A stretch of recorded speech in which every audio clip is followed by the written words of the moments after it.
राधे राधे, जय श्री कृष्णा। आप सभी भक्तों को चैत्र नवरात्रि और हिंदू नववर्ष की हार्दिक शुभकामनाएं।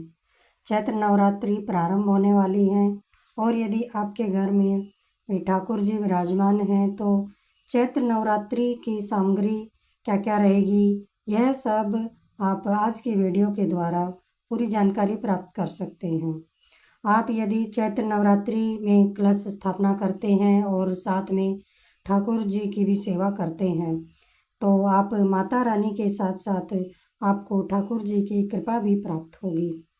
घर में सुख समृद्धि आती है। आपको कैसे ठाकुर जी को स्नान कराना है, कैसे उनकी सेवा करनी है, यह सब आप आज की वीडियो में जानेंगे। कब आपको कलश की स्थापना का शुभ मुहूर्त है, कब आप यह कलश स्थापना कर सकते हैं, यह सब जानकारी आप आज की वीडियो में जानेंगे। वह क्या क्या सामग्री है, चलिए आपको बताते हैं। पूजा में क्या क्या सामग्री लगेगी, सबसे पहले आप ध्यान से सुने और माता रानी के साथ ठाकुर जी की भी पूरे भक्ति भाव से पूजा अर्चना करें और ठाकुर जी के साथ माँ की कृपा भी प्राप्त करें। सबसे पहले आप माता रानी की एक चौकी लगा लें। चौकी पर आप लाल रंग का वस्त्र बिछाएं या फिर पीले रंग का वस्त्र भी ले सकते हैं। चौकी यदि आप चौकी नहीं लगाना चाहते, मंदिर में ही पूजा करते हैं, यदि माता का पहले से ही मंदिर में विग्रह स्थापित है तो आप मंदिर में भी पूजा कर सकते हैं। दोनों की पूजा विधि समान ही रहती है। आप अब चौकी पर सबसे पहले गणेश जी की मूर्ति या विग्रह आपके पास जो भी है आप विराजमान करें। उसके बाद माता रानी के विग्रह को स्थापित करें। यदि विग्रह नहीं है तो आप कोई भी फोटो माँ का स्वरूप ले सकते हैं।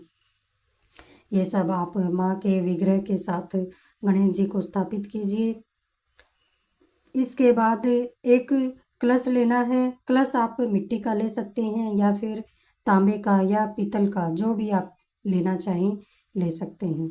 अब कलश पर रखने के लिए आपको केले के पत्ते या फिर अशोक के पत्ते या पान के पत्ते जो भी आपको मिल जाएं आप इनमें से लगा सकते हैं।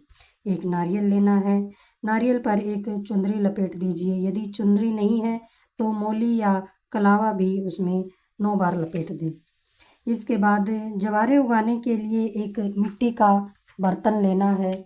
मिट्टी के बर्तन को आप पहले आधा मिट्टी से भर लें, उसके बाद उसमें जो के जवारे डाल दें और उसके बाद से ऊपर से थोड़ी मिट्टी और डाल दें। अब जहाँ पर हमें स्थापना करनी है मंदिर में या फिर चौकी पर, उस पर आप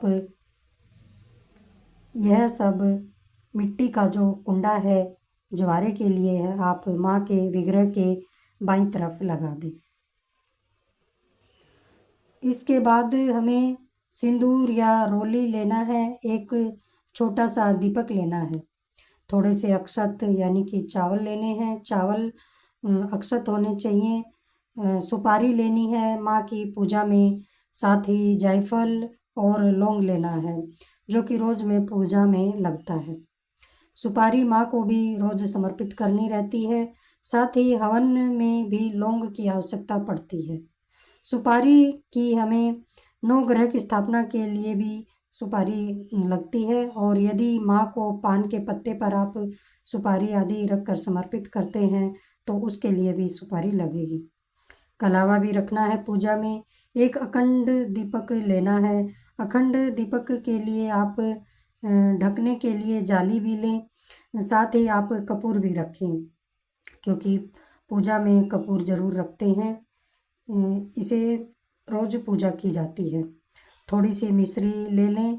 माँ को इसका भोग रोज़ लगेगा और माँ को भोग लगाने के लिए फल जो भी आपके पास हैं आप वह फल ले लें और रोज़ माँ को फल से भोग लगाएं। इसके साथ ही पतासा लेना है। पतासा माँ को अति प्रिय है, इसलिए आप पतासा ज़रूर लें। माँ को पतासे का भोग लगाएं। इसके बाद फूल हमें लेने हैं, ताज़े फूल।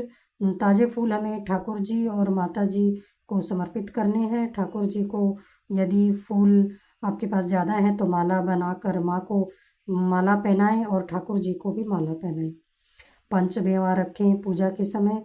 पंचमेवा से ठाकुर जी को भोग लगाएं, ठाकुर जी को बहुत प्रिय है।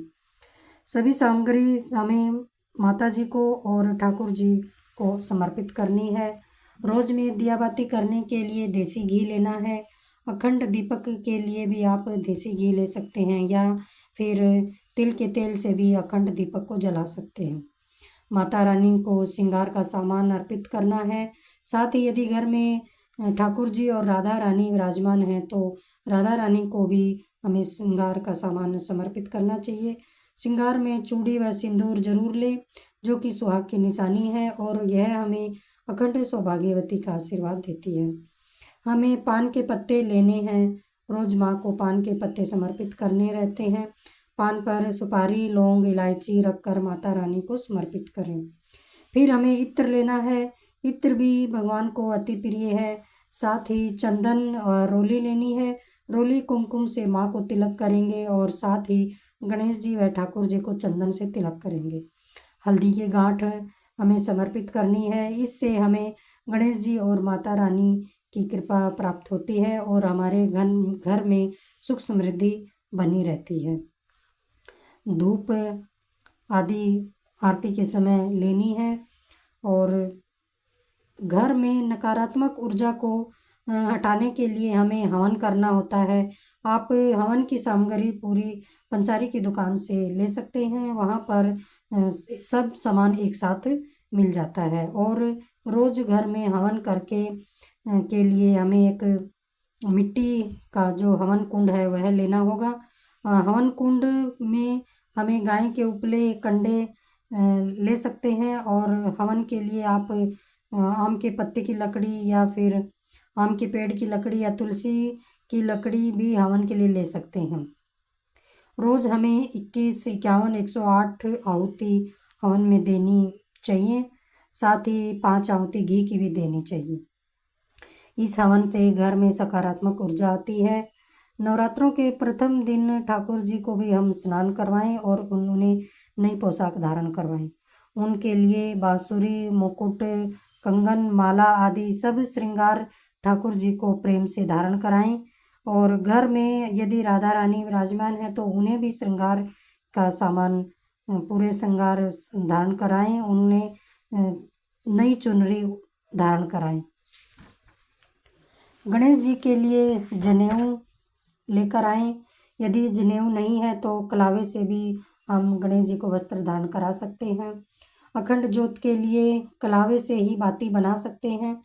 ठाकुर जी को कच्चे दूध से स्नान कराना चाहिए। साथ ही फूलों से गंध स्नान भी कराते हैं और यदि पुष्प आदि नहीं है तो इत्र डालकर या फिर चंदन डालकर भी स्नान करा सकते हैं। अब बात करते हैं चैत्र नवरात्रि किस दिन से प्रारंभ हो रहे हैं और किस समय हमें कलश की स्थापना करनी है, कौन से समय और कौन से शुभ मुहूर्त में हमें यह सब कलश स्थापना करनी है। तो देखिए चैत्र नवरात्रि जो है वह 19 मार्च दिन गुरुवार को प्रारंभ हो रहे हैं सुबह 6:52 से और यह 20 मार्च शाम को 4:52 तक रहेगी और यह जो नवरात्रि हैं 27 मार्च शुक्रवार को समाप्त हो रहे हैं। इस दिन ही शुभ मुहूर्त में हमें कलश की स्थापना करनी है। इस दिन हम माँ शैलपुत्री की पूजा करते हैं। इस तरह से आप शुभ मुहूर्त पर कलश की स्थापना करें और ठाकुर जी के साथ माता रानी की पूरे भाव और श्रद्धा के साथ सेवा करें, पूजा अर्चना करें और माँ की आरती करके माँ की भोग लगाएं और घर में हवन आदि करके घर में सुख, शांति, समृद्धि और सब तरह की नकारात्मक ऊर्जा को दूर करके अपने घर के वातावरण को शुद्ध बनाएं। यह आज की वीडियो आप सबको कैसी लगी है? आपको अगर अच्छी लगी है तो लाइक करें और अपने सभी दोस्तों में, अपने परिचितों में इसे शेयर करें ताकि वे भी यह वीडियो देखकर पूरी जानकारी प्राप्त कर सकें और कमेंट में राधे राधे ज़रूर लिखें। राधे राधे।